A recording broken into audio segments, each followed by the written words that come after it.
भगवान शंकर ने दक्ष को बकरे का ही सिर क्यों लगाया? दक्ष प्रजापति व सती की कथा। स्वयंभुव मनु की 3 पुत्रियां थी, अकुति, देवहूति और प्रसूति। इनमें से प्रसूति का विवाह दक्ष नाम के प्रजापति से हुआ। दक्ष को 16 कन्याओं की प्राप्ति हुई। इनमें से एक थी सती, जिनका विवाह भगवान शिव के साथ हुआ था। उनको किसी संतान की प्राप्ति नहीं हुई, क्योंकि उन्होंने युवावस्था में ही अपने पिताजी के यहाँ देह का परित्याग कर दिया था। विदुर जी ने कहा, कोई महिला ससुराल में देह त्याग करे तो बात समझ आती है, उसको प्रताड़ना दी गई होगी।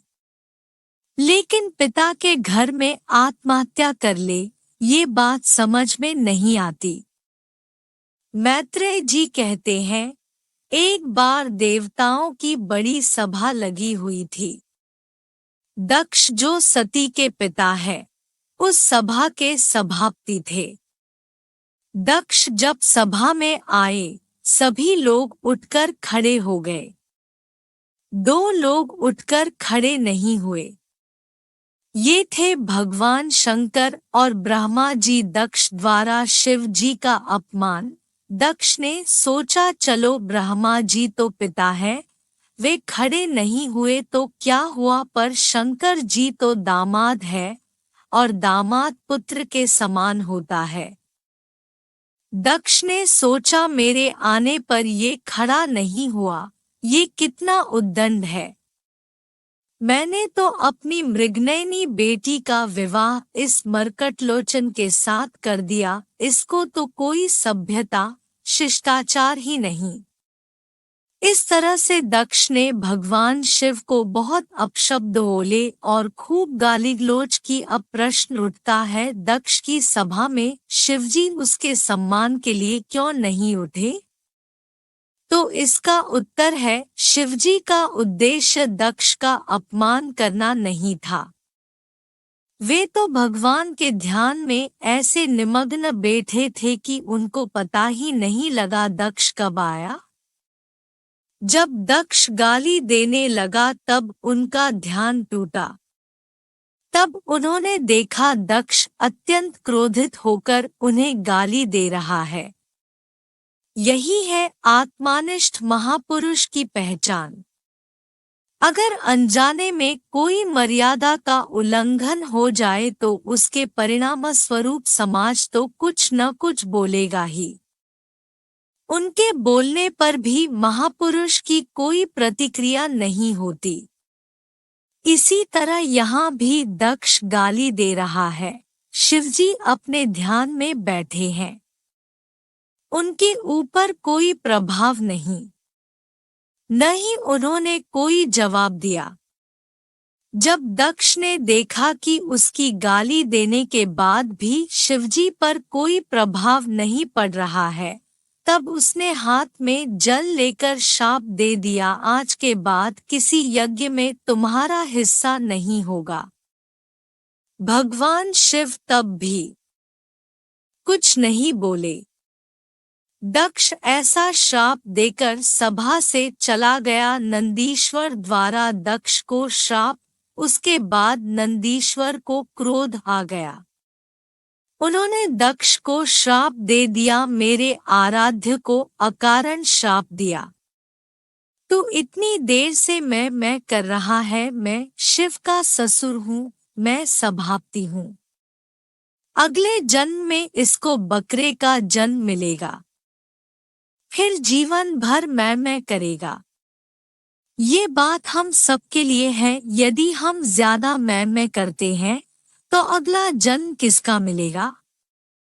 बकरी या बकरा बनना पड़ेगा। नंदीश्वर ने दूसरा श्राप ब्राह्मणों को दे दिया, तुम लोग दक्ष जैसे दुष्ट के यहाँ यज्ञ करने आए हो, तुम्हारी विद्या केवल जीविका के लिए रह जाएगी, तुमको ज्ञान कभी नहीं होगा। भृगु ऋषि द्वारा गणों को श्राप। अब ब्राह्मणों के गुरु भृगु ऋषि बड़े क्रोधित हुए। वो बोले, हमने क्या किया? हमें तो अकारण ही श्राप दे दिया। उन्होंने भगवान शंकर के गणों को श्राप दे दिया। जितने भगवान शंकर के भक्त हैं, सब पाखंडी हो जाएंगे, न स्नान करेंगे, न ठीक से पूजा करेंगे, भांग खाएंगे और हड्डियों की माला पहनेंगे। ये सब चीजें तामसी हैं। आज जो हमें शिव भक्त गांजा पीते, शमशान की राख लपेटे, हड्डियों की माला पहने दिखते हैं, वे श्राप के कारण। भगवान शंकर तो एकदम सात्विक हैं। क्या वे अपने भक्तों को इन तामसिक प्रवृत्तियों के लिए अनुमति देंगे? उन्होंने अनुमति नहीं दी। ये तो भृगु जी का श्राप लगा हुआ है। भगवान शंकर ने देखा श्राप की तादाद बढ़ रही है, अब यहाँ से चलना ठीक है। उन्होंने गणों को संभाला और कैलाश चले गए। दक्ष द्वारा यज्ञ आयोजन। दक्ष ने कनखल क्षेत्र में यज्ञ का आरंभ किया।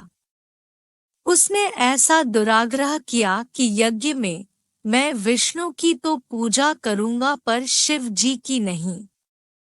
देवों ने उससे कहा कि तेरा यज्ञ सफल नहीं होगा। फिर भी उसने दुराग्रह से यज्ञ किया।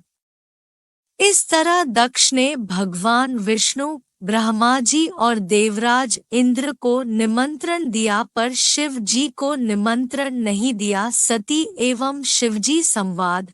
हरिद्वार में कनखल नामक स्थान पर यज्ञ का आयोजन है। सारे देवता कैलाश पर्वत से होकर आ रहे हैं, तो सती और भगवान शंकर को प्रणाम करके जा रहे हैं। सती ने पूछा, कहाँ जा रहे हो? उन्होंने कहा, तुम्हारे पिता के घर यज्ञ है और तुम हमसे पूछ रही हो कहाँ जा रहे हो? देवता चले गए। इधर सती ने भगवान शंकर से प्रार्थना की। बोलने में तो चतुर है। कहती है, प्रभु, आपके ससुर के यहाँ इतने बड़े यज्ञ का आयोजन हो रहा है। ये भी कह सकती थी कि मेरे पिता के यहाँ यज्ञ हो रहा है। अर्थ दोनों के एक ही है। लेकिन सती कहती है, आपके ससुर के यहाँ जिससे आपका संबंध ज्यादा जुड़ जाए तो शायद चल पड़े। बोलने की चतुराई है। भगवान शिव मौन है। वे जानते हैं क्या घटना हुई है। बताने से सती को सिर्फ दोहक ही होगा। सती कहती है, निमंत्रण नहीं मिला, इसलिए शायद आप जाना नहीं चाहते हैं। शास्त्रों में विधान है, गुरु के यहाँ, पिता के यहाँ और मित्र के यहाँ बिना निमंत्रण के भी जा सकते हैं। जब सती भगवान शिव को शास्त्र का विधान बताने लग गई तो भगवान शंकर को हंसी आ गई। भगवान शंकर सोचने लग गए, सारे संसार को उपदेश मैं करता हूँ। आज ये सती मुझे शास्त्र का विधान बता रही है। शिवजी ने सती को समझाया, देवी, तुम ठीक कहती हो, गुरु के यहाँ, पिता के यहाँ और मित्र के यहाँ बिना निमंत्रण के जा सकते हैं। पर यदि जानबूझकर निमंत्रण नहीं दिया गया हो तो बिल्कुल नहीं जाना चाहिए, क्योंकि उसके अंदर कोई न कोई द्वेष है। वहां जाने से भलाई नहीं होगी। अतः मेरी सलाह है, तुमको अपने पिता के यहाँ इस समय नहीं जाना चाहिए। इतना कहकर भगवान शंकर मौन हो गए, क्योंकि पता है दक्ष पुत्री है, अपनी बुद्धि बहुत चलाती है। पता नहीं मानेगी या नहीं। सती के अंदर द्वंद्व चल रहा था। पति की याद आए तो अंदर, पिता की याद आए तो बाहर। समझ नहीं आ रहा था क्या करूं, ऐसे अंदर बाहर कर रही थी। फिर उनको गुस्सा आ गया। भगवान शंकर की और लाल लाल नेत्रों से देखते हुए बिना बताए चल पड़ी। भगवान शंकर ने गणों को आदेश दिया, तुम्हारी मालकिन जा रही है, तुम भी साथ में जाओ। नंदी को ले जाओ और सामान भी ले जाओ, क्योंकि ये अब लौटने वाली नहीं है। देखिए, भगवान शंकर अपनी पत्नी को नहीं समझा पाए। आपकी पत्नी आपकी बात न माने तो दुखी मत होना, सोच लेना, ये तो सृष्टि की परंपरा है। ब्रह्मा जी अपने बेटों को नहीं समझा पाए, शंकर जी अपनी पत्नी को नहीं समझा पाए, तो आप क्यों दुखी होते हो? ये दुनिया ऐसे ही चलती है। सती द्वारा देह त्याग, सती चली गई।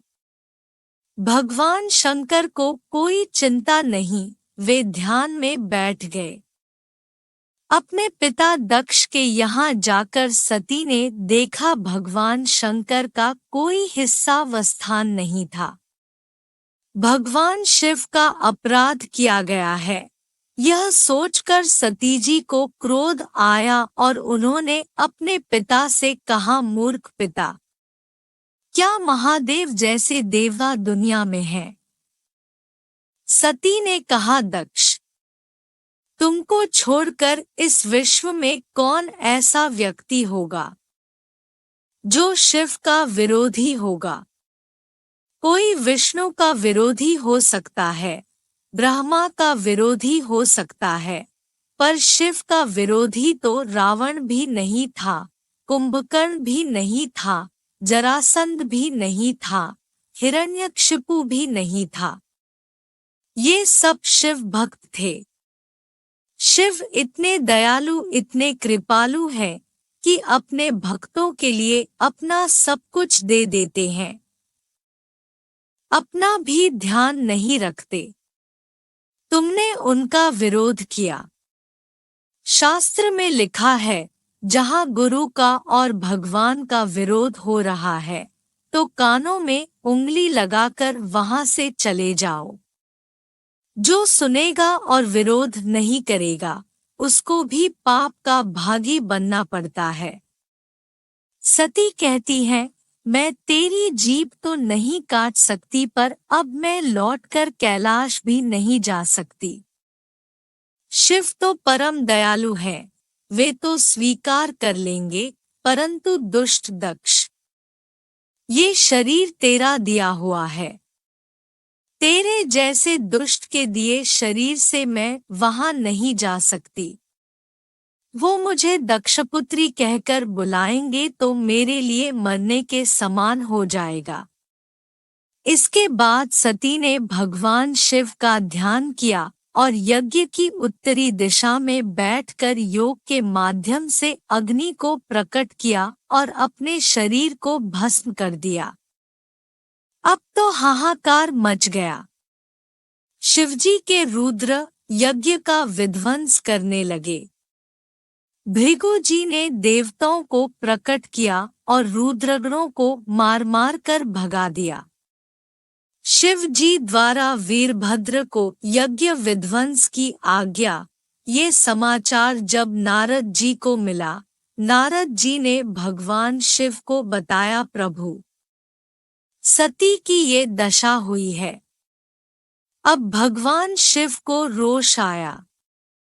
शिव जी को अपने अपमान पर क्रोध नहीं आया, पर आज सती का अपमान हुआ तो भयंकर क्रोध आया। उन्होंने अपनी एक जटा उखाड़ी और जमीन पर पटक दी। उससे एक विलक्षण पुरुष प्रकट हुआ, जिसके 3 नेत्र थे, भयंकर विशाल शरीर वाला था, हाथ में त्रिशूल लिए वीरभद्र भगवान थे। वीरभद्र ने शिवजी को प्रणाम किया और बोला, क्या आदेश है? शिवजी ने कहा, एक ही आदेश है, दक्ष को मार डालो। यज्ञ को विध्वंस कर दो वीरभद्र जी उत्तराखंड होते हुए हरिद्वार की तरफ पहुँचे। अपराह्न का समय था। यजमान लोग विश्रामशाला में थे। पंडित और देवता लोग यज्ञशाला में थे। वहां जाकर वीरभद्र ने यज्ञ को विध्वंस कर दिया। यज्ञशाला के डंडे उखाड़ दिए। बांसों से यजमानों की, देवताओं की, पंडितों की पिटाई की यज्ञ में भगद मच गई। वीरभद्र ने 4 लोगों को पकड़ लिया। एक तो यजमान दक्ष को, एक आचार्य भृगु जी को जो यज्ञ करा रहे थे, और 2 देवता जो शिव के विरोधी थे, पूषा और भग। सबसे पहले दक्षिणा आचार्य को मिली। शास्त्रों में कहा है आचार्य को डबल दक्षिणा दी जाती है। उनके दाढ़ी और मूछ एक साथ उखाड़ दिए क्योंकि वो अपनी बड़ी बड़ी दाढ़ी फटकार करके शिव जी को सजा देने के लिए इशारा कर रहे थे। अब पूषा के दांत निकाल दिए क्योंकि जब दक्ष शिव जी को गाली दे रहा था, पूषा अपने बड़े बड़े दांत निकाल कर हंस रहा था। इसका अर्थ है यदि हम अपने शरीर की किसी भी इंद्रिय का उपयोग दूसरों के अहित के लिए करेंगे तो वो अंग बेकार हो जाएगा। पूषा ने दांतों का दुरुपयोग किया। भग देवता की आंखें निकाल ली क्योंकि वो दक्ष को आंखों से इशारा कर रहा था और गाली दो, और गाली दो। अब वीरभद्र ने दक्ष के गले पर तलवार मारी पर वो मरा नहीं। वीरभद्र ने भगवान शिव का ध्यान किया और दक्ष की गर्दन मरोड़कर तोड़ डाली। फिर उसके सिर को हवन कुंड में भस्म कर दिया। इस तरह से दक्ष का यज्ञ विध्वंस हो गया।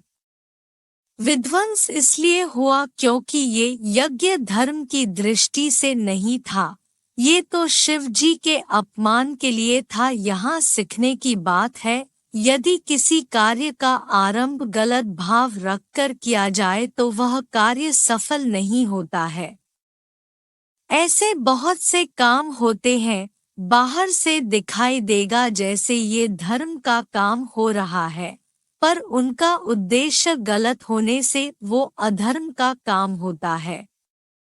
यज्ञ विध्वंस होने के बाद ब्रह्मा जी सभी देवताओं को लेकर शिव जी के पास पहुँचे और उनसे प्रार्थना करने लगे।